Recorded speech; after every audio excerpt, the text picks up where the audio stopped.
নমস্কার বন্ধুরা, রন্ধনে বন্ধনে আপনাদের অনেক অনেক স্বাগত। আজকে দেখাবো নিরামিষ ঘুগনির রেসিপি। রুটি, লুচি, পরোটার সঙ্গে অসাধারণ লাগে খেতে। এই ঘুগনি বানানোর জন্য প্রথমে আগের দিন রাত্রিবেলা কিছুটা ঘুগনির মটর জলে সারা রাত ভিজিয়ে রেখেছিলাম। পরের দিন মটরগুলো একটা প্রেসার কুকারের মধ্যে দিয়ে পরিমাণ মতো জল দিয়ে দিলাম। তারপর 1/4 চামচ হলুদ আর অল্প একটু নুন দিয়ে নুন হলুদটা ভালো করে মিশিয়ে নিয়ে প্রেসার কুকারের ঢাকাটা বন্ধ করে হাই ফ্লেমে 4টে সিটি দিয়ে নেব। 4টে সিটি হয়ে গেলে গ্যাসটা অফ করে দেব। অন্যদিকে কড়াইতে দিয়েছি 1.5 চামচ তেল। আমি কিন্তু রান্নাতে খুব বেশি তেল মশলা ব্যবহার করি না। তেলটা ভালো করে গরম হয়ে গেলে দিয়ে দিলাম 1/4 চামচ সাদা জিরে আর একটা তেজপাতা।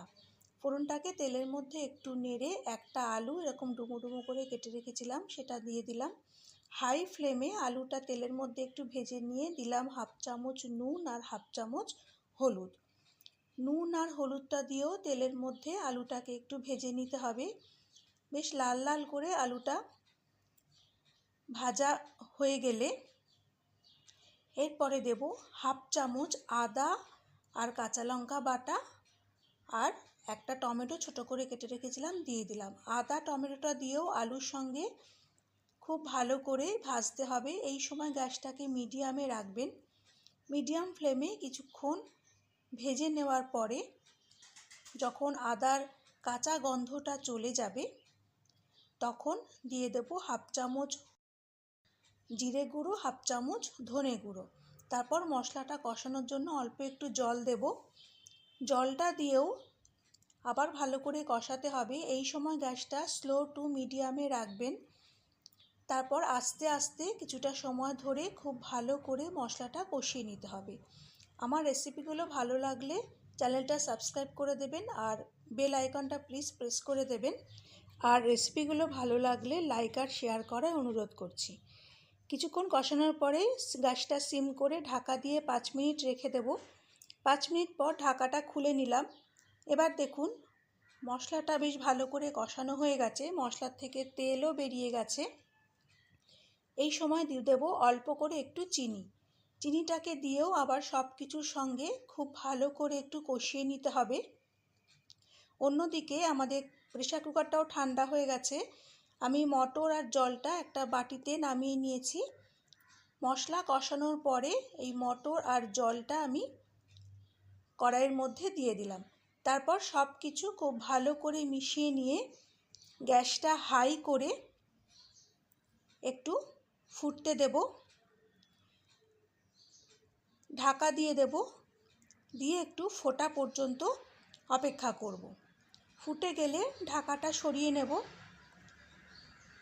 এরপর আরও কিছুক্ষণ, ধরুন এই 1 থেকে 1.5 মিনিট হাই ফ্লেমে একটু ফুটতে দেব।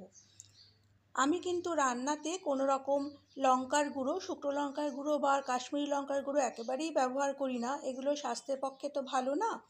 তাতে কিন্তু রান্নার স্বাদের কিন্তু এতটুকু তারতম্য হয় না, খালি রান্নার রঙটা একটু সাদাটে হয়, লালচে হয় না। আপনাদের অনুরোধ করব একবার অন্তত লঙ্কার গুঁড়ো ছাড়া রান্নাটা আপনারা করে দেখতে পারেন। দিয়ে দিলাম 1/2 চামচ গরম মশলার গুঁড়ো আর 1/4 চামচ ভাজা মশলার গুঁড়ো। সাদা জিরে শুকনো খোলায় ভেজে আমি গুঁড়ো করে রেখেছিলাম সেটা দিয়ে দিলাম। এবার সব কিছু আবার মিশিয়ে নেব।